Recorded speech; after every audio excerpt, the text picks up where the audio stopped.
sahabat saya, apa kabar? Salam super duper luar biasa.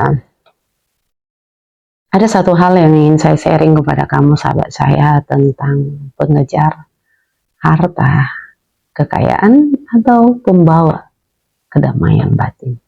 Manakah yang kamu pilih? Nah, ini adalah sebuah hal yang sangat menarik sekali. Kalau kamu ditanya atau dikasih sebuah kesempatan memilih, pilihan manakah yang akan kamu pilih dan kenapa?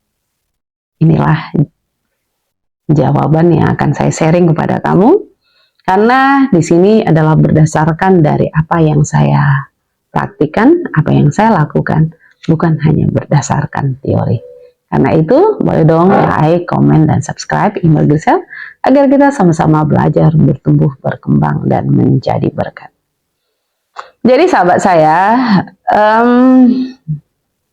lahir dan besar di keluarga yang sangat sederhana, seperti yang saya katakan, tinggal di lingkungan keluarga yang sangat sederhana membuat hidup kita lebih rentan dicaci, dihina, dan diejek. Akhirnya ada sebuah rasa minder kepada kita. Apalagi ketika kita menerima sebuah realitas, menerima apa yang kita anggap sebagai kebenaran, yaitu kita orang miskin. Jadi, karena kita orang miskin, ya kita harus tahu diri, siapa diri kita harus tahu diri, dan nggak usah sok-sokan katanya. Alhasil ada sebagai sebuah pembalasan mental ya, dari dalam diri saya. Ketika saya mulai beranjak bertumbuh dewasa, saya ingin harus sukses. Dan indikator, terutama bangsa Indonesia, apalagi yang tinggal di daerah pedesaan, di daerah pinggiran, sama seperti saya, indikator PNS itu adalah orang yang termasuk salah satu yang sukses. Bagi emak-emak, bagi orang, sebesar apapun penghasilan kamu, walaupun kamu bekerja di swasta, tidak ada yang lebih sukses selain menjadi seorang PNS katanya. Dan memang untuk sebagai sebuah pengakuan itu, saya harus bertekad, saya harus menjadi seorang PNS atau ASN. Jadi, jujur saya katakan sahabat saya, doktrin yang diajarkan dari saya lahir itu adalah saya harus tahu diri, saya harus sadar diri bahwa kita itu adalah orang miskin dan kamu harus banyak belajar katanya. Secara tidak langsung itu mempengaruhi atau memprogram pikiran saya, sahabat saya. Dan ternyata mindset disepelekan atau dihina dengan rumah yang jelek, dengan pakaian yang pakaian bekas, dan juga sepatu-sepatu ala kadarnya, bahkan yang hancuran pun masih bisa dipakai selagi tapaknya tidak hancur, gaskan terus, itu harus dipakai, tidak bisa diganti. Jadi sebuah momen itu membuat saya mengejar kesuksesan itu begitu ambisius sekali sahabat saya. Dan inilah yang membuat saya bekerja itu selalu disponsori oleh money atau happening. Apa manfaat yang saya dapatkan kalau saya mengerjakan itu? Kalau saya tidak mempunyai manfaat, apa yang saya kerjakan? Capek. Enak di kau, nggak enak di aku. Kamu namamu baik, tapi nggak ada untungnya sama aku, untuk apa? Gitu. Jadi ada sebuah transaksi timbal balik yang ingin saya dapatkan. Dan ternyata sahabat saya, ternyata ya, ini adalah hal yang paling bertentangan dengan hukum kekayaan. Kalau kamu tidak belajar untuk memberi, pemberian apapun itu, pemberian dari tenaga kamu, pemberian dari senyuman kamu, pemberian dari manfaat terbesar dari diri kamu apa? Bagaimana mungkin kamu bisa menuainya katanya? Jadi yang paling utama, kalau kamu ingin dikejar oleh kekayaan, maka kamu harus banyak memberi. Dan inilah ilmu kekayaan yang saya lawan.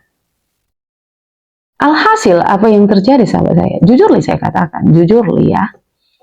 Saya merasakan saya harus mendapatkan money.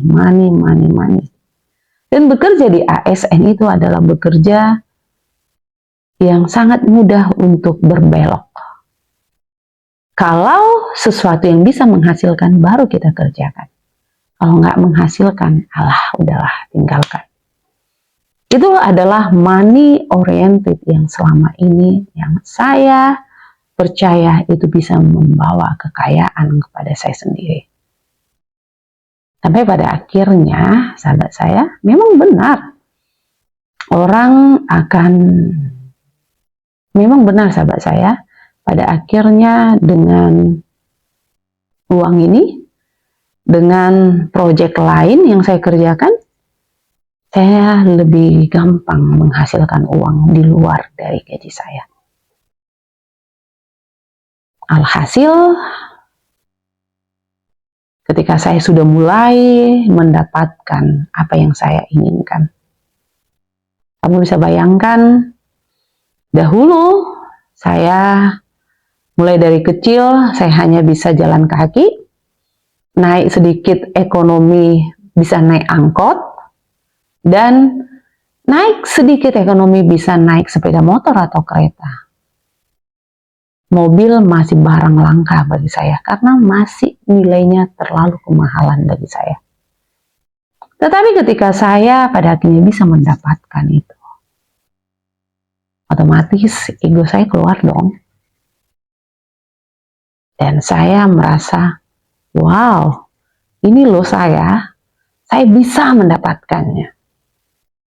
Dan tidak hanya itu saja sahabat saya, perlahan demi perlahan apa yang saya inginkan tercapai.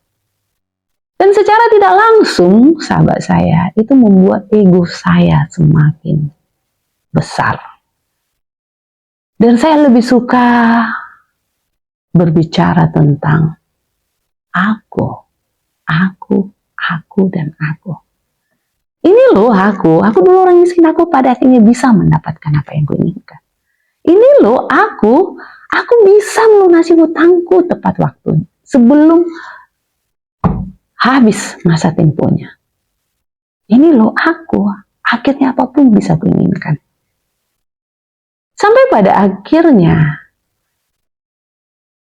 apa yang kita tentang di dalam hukum kekayaan itu sahabat saya, akhirnya kita harus menuai dari apa yang kita perbuat.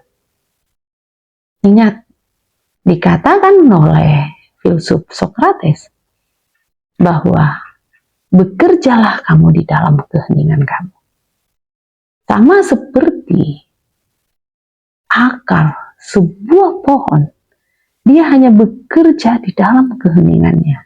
Tidak berkoar-koar, tetapi dengan bekerja di dalam keheningannya, maka akar-akarnya akan menjalar lebih jauh lagi, yang pada akhirnya bisa memberikan nutrisi untuk tumbuh kembang pohon itu sendiri. Tetapi sebaliknya yang saya lakukan adalah saya lebih berkoar-koar dan saya lebih memancing keributan. Dan akhirnya ketika sang penguasa terpancing dengan keributan ini, atau ketika dia mulai mendengar suara yang berisik ini, disinilah awal kehancuran saya. Dan yang terjadi adalah, terjadilah SK, mutasi. Otomatis ketika saya dimutasi, saya tidak mendapatkan project dong, atau job lain. Akhirnya saya hanya memakan gaji tok. Belum lagi biaya operasional yang harus saya bayar karena jarak yang jauh dari rumah ke tempat mutasi saya yang baru. Perlahan demi perlahan ketika saya merasakan ini adalah sebuah ketidakadilan, sahabat saya. Disinilah saya mulai merasakan bahwa saya mulai melawan hidup itu sendiri. Mencoba untuk melawan arus dengan cara melakukan pembenaran, berkoar-koar, dan mengatakan bahwa saya adalah korban, dan saya tidak henti-henti bicara ini tentang kejoliman sang penguasa saat itu. Akhirnya apa yang terjadi, sahabat saya? Ternyata ketika saya melakukan percobaan untuk pembenaran diri, ada yang percaya. Kenapa? Karena mereka lebih percaya kepada sang penguasa. Walaupun kebenarannya itu adalah mungkin bisa jadi yang kebenaran yang terungkap ini adalah apa yang saya katakan itu yang benar. Tapi orang tidak percaya. Dan saya lupa menyadarinya bahwa tidak ada yang bisa kita paksa orang lain untuk berubah. Tidak ada yang bisa kita paksa. Satu-satunya yang bisa kita buat itu berubah itu adalah diri kita sendiri. Jadi sahabat saya, ketika saya melakukan sebuah pembenaran ternyata orang lain tidak percaya atau mereka nggak sepele dengan saya dan bahkan mereka menolak, alah kamu banyak cakap, alah udahlah kamu memang manusia nggak beres katanya. Ternyata disinilah mental saya itu mulai goyang. Dan mental saya mulai goyang di sini, sahabat saya. Saya mulai kecewa dengan hidup itu. Saya mulai apatis dengan kehidupan itu. Dan saya menganggap bahwa kenapa dunia begitu kejam memperlakukan saya. Apa yang saya agung-agungkan pada akhirnya itulah yang merendahkan saya, ego saya. Sampai pada akhirnya sahabat saya, di titik terendah hidup saya itu, disinilah saya ternyata banyak belajar. Mereprogram pikiran saya, belajar untuk mengamati pikiran dan perasaan saya. Dan inilah kenapa saya selalu tak henti-hentinya mengatakan bahwa ilmu yang paling bermanfaat di dalam hidup kamu, kuasai 3 hal ini. Meditasi, spiritual, dan NLP. Kenapa? Inilah ternyata yang membantu saya, sahabat saya. Ternyata ketika saya mengetahui apapun bisa kamu dapatkan, apapun bisa kamu inginkan, kalau kamu mempunyai kekuatan, keyakinan teguh, dan mental yang tak tergoyahkan, dikatakan di bukunya Wallace the Wattles, di bukunya The Science of Being Great karangan Wallace the Wattles, maka kamu bisa mendapatkannya. Hanya dengan syaratnya kamu belajar mengubah mental dari dalam pikiran dan perasaan kamu, katanya. Jadi ternyata selama ini saya salah. Ketika saya mencoba untuk berkoar-koar, ketika saya mencoba untuk mencari sebuah pembenaran diri kepada orang lain itu tidak ada yang percaya kepada saya. Semakin saya mencoba begitu kuat untuk mencari pembelaan kepada diri saya, ternyata semakin orang itu tidak percaya kepada saya. Akhirnya saya stres, merasakan bahwa ada gunanya apa yang saya lakukan. Alhasil, inilah menyebabkan momok yang paling utama membuat saya stres itu sendiri. Dan mengarah ke depresi. Saya terlalu terfokus kepada orang lain, sama saya. Sampai pada akhirnya saya merasa hidup itu tidak ada baiknya, hidup itu kejam. Dunia ini bukan tempat yang indah, bukan tempat yang aman. Inilah kata-kata yang sering dikeluarkan oleh orang yang depresan katanya, orang yang depresi. Tetapi ketika saya belajar mengubah mental saya mulai belajar menciptakan sebuah kebahagiaan di dalam batin saya. Dan saya belajar untuk memproyeksikan feeling is secret, kata di bukunya Neville Goddard. Segala sesuatu itu ada di dalam sebuah perasaan kamu. Seperti di hukum spiritual dikatakan bahwa tubuh kita hanya akan tunduk kepada pikiran, tetapi pikiran itu akan tunduk kepada perasaan. Jadi perasaan adalah segala, feeling is secret. Itu adalah benar, kata Neville Goddard. Kalau kamu bisa menjaga perasaan kamu, tetap dalam kondisi apa yang kamu inginkan, maka tindakan kamu juga akan mengikuti. Tetapi kalau kamu tidak bisa mengubah perasaan kamu, maka perasaan itulah yang akan menghajar kamu. Jadi, mana yang kamu pilih? Karena katanya, seluruh tindakan di luar kita itu sifatnya itu adalah netral. Yang membedakan itu baik atau buruk itu hanya tergantung kepada pikiran dan perasaan kita. Dan ternyata disinilah saya banyak belajar untuk mereprogram pikiran saya. Dan pada akhirnya sahabat saya, apa yang saya lakukan? Saya melatih mental saya. Saya mulai mengajari mental, pikiran, dan perasaan apa yang saya inginkan. Saya mulai belajar untuk mereprogram bagaimana hidup itu adalah hidup yang bahagia, bagaimana hidup itu adalah hidup yang berlimpah, bagaimana hidup itu adalah tempat yang terbaik. Sekalipun di luar diri saya tidak baik-baik saja. Saya tidak baik-baik saja. Tetapi rehearse your mental, kata Dr. Joe Dispenza. Latih mental kamu, latih mental kamu, latih mental kamu. Karena mental itu akan mempengaruhi pikiran, dan pikiran akan mempengaruhi tubuh kita. Dan tubuh kita inilah yang penentu tindakan kita, katanya. Jadi pada akhirnya apa yang saya lakukan, sahabat saya? Ketika di 5 tahun terakhir hidup saya adalah sebuah masa titik terendah hidup saya.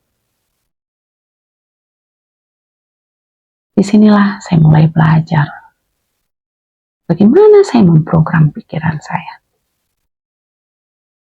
Dan saya menciptakan sebuah kebahagiaan mental batin saya. Tidak peduli apa kata orang, tidak peduli bagaimana orang memperlakukan saya, tidak peduli orang lain mempunyai attitude yang buruk kepada saya.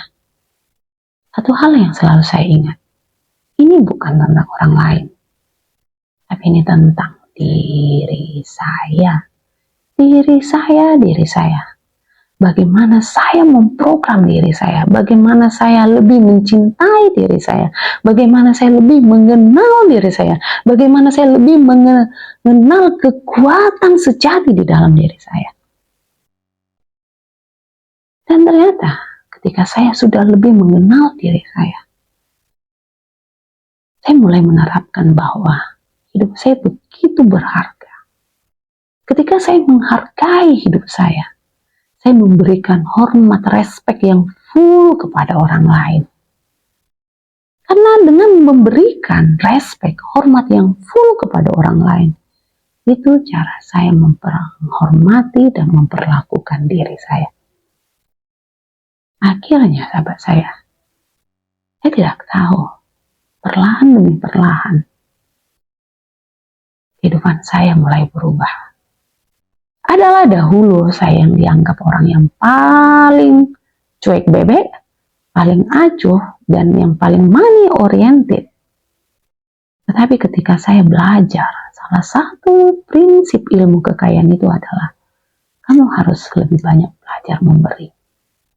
Dan dikatakan juga di dalam Alkitab bahwa barang siapa hendak menjadi besar, hendaklah dia menjadi pelayan, katanya. Artinya dengan kita melayani, itu memberikan sebuah peluang kesempatan untuk kita bisa menanam bibit benih unggulan yang ingin kita tuai. Dan sahabat saya, ini adalah sebuah keajaiban yang tidak bisa saya pungkiri. Yaitu, ketika saya banyak belajar, menerapkan ilmu ini, banyak memberi, termasuk dengan video-video yang saya sharing kepada kamu ini adalah sebuah ilmu yang sangat bermanfaat yang mengubah hidup saya. Yang setiap hari saya terus membuat sebuah jurnal, buku pengetahuan, dan saya sharing kepada kamu. Agar, mana tahu kamu sama seperti saya, yang terinspirasi oleh seorang J.B. Proctor, Joe Dispenza, Greg Braden, Neville Goddard. Melalui video-video mereka lah, saya pada akhirnya menerima sebuah pencerahan. Dan ketika saya menerima pencerahan untuk bisa mengubah mental saya, maka hidup saya pun berubah. Dan bisa jadi video ini ada di beranda kamu. Karena tidak ada yang kebetulan di alam semesta ini. Semuanya adalah mempunyai maksud dan tujuan untuk membuat hidup kita lebih baik. Dan bisa jadi video ini membuat lebih baik. Dan kamu sebarkan. Dan ternyata lebih banyak orang mendapatkan manfaatnya, sahabat saya. Dan puji Tuhan, akhirnya dengan banyak memberi ini, saya mulai banyak dikenal orang. Karena banyak membantu psikologi mental yang rapuh, psikologi mental yang tertekan, yang kecewa. Tapi dengan video ini, mereka mulai terbangkitkan. Dan bisa jadi itu adalah kamu. Dan itulah pada akhirnya yang saya dapatkan, sahabat saya. Ketika saya pada akhirnya belajar untuk belajar memberi, belajar untuk menerima, tidak menuntut, tidak melawan arus, tetapi belajar untuk memberi, belajar untuk menerima, dan belajar untuk menyatukan kepada Sang Divine, agar saya diberikan kekuatan untuk melewati segala rintangan, tantangan, hambatan apapun yang ada di dalam diri saya. Percaya sahabat saya, perlahan demi perlahan saya merasakan sebuah keajaiban. Keajaiban apa yang saya dapatkan saat itu? Adalah saya hanya seorang ASN. Saat itu adalah suami saya dan saya bekerja. Tetapi kita mempunyai sebuah keinginan, tekad untuk mempunyai usaha. Tetapi ketika usaha kita ini tidak berjalan seperti yang kita harapkan, ada satu keyakinan yang tidak tergoyahkan di dalam hati kita. Itu banyak memberi. Saya mulai banyak belajar memberi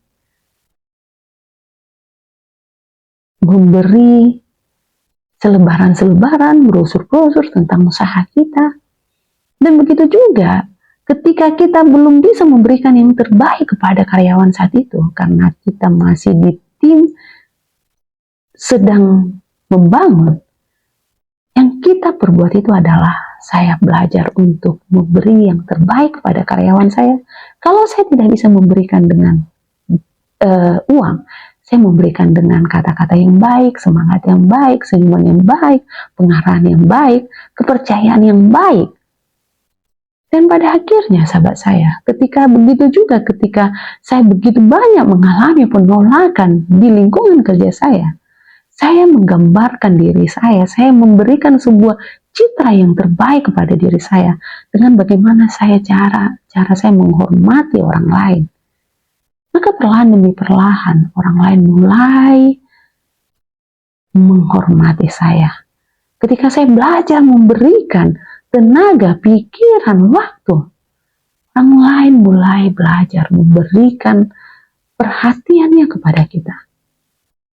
Dan pada akhirnya saya tidak tahu, sahabat saya, semesta mendukung arah kebaikan saya. Bermula dari kedamaian batin. Dan pada akhirnya perlahan demi perlahan, apa yang saya inginkan, saya tidak tahu dari mana ceritanya. Dari yang tertatih-tatih saya membangun usaha dengan suami istri dua bekerja. Pada akhirnya kami bisa bersama-sama membangun usaha ini dan mengembangkannya sampai mempunyai 6 cabang usaha. Dan demikian juga dengan keinginan terbesar saya. Ketika keinginan terbesar saya adalah saya bisa mutasi ke tempat yang lebih dekat dengan rumah saya. Dengan ada alasan pertimbangan khusus sekali. Dan saya dengan ringan berbicara kepada atasan saya. Kamu tahu, sahabat saya, tanpa ada perlawanan, tanpa ada penolakan, tanpa ada kata tapi, atasan saya langsung, kamu mau pindah kemana? Wow, ternyata ketika kita sejalan dengan alam semesta, selaras dengan alam semesta, dengan sumber hukum kekayaan itu adalah banyak memberi, maka ternyata disitulah kekayaan itu mulai datang. Kekayaan itu datang dengan sendirinya ketika kita belajar meningkatkan nilai kita. Tetapi ingat, yang bisa membuat kita meningkatkan harga diri dan nilai kita adalah saat kita merasa hidup kita bahagia di dalam mental kita. Kamu tidak akan pernah bisa merasakan kebahagiaan, kesuksesan kalau mental kamu masih mental penuh dengan luka, dengan emosi, dengan drama, dengan penderitaan. Kamu tidak akan bisa menciptakan. Ingat, hukum spiritual dikatakan bahwa tubuh akan tunduk kepada pikiran, tetapi pikiran hanya akan tunduk kepada perasaan. Semakin apa yang kamu rasakan, maka itu akan membawa kamu kepada perasaan itu sendiri. Jadi sahabat saya, inilah hukum kekayaan itu. Hukum yang kalau kamu terapkan selaras, belajar untuk menerima dan belajar untuk lebih banyak memberi. Percaya, kekayaan itu akan datang dengan sendirinya. Saya Iqbal Grisel, salam super duper luar biasa, dadah.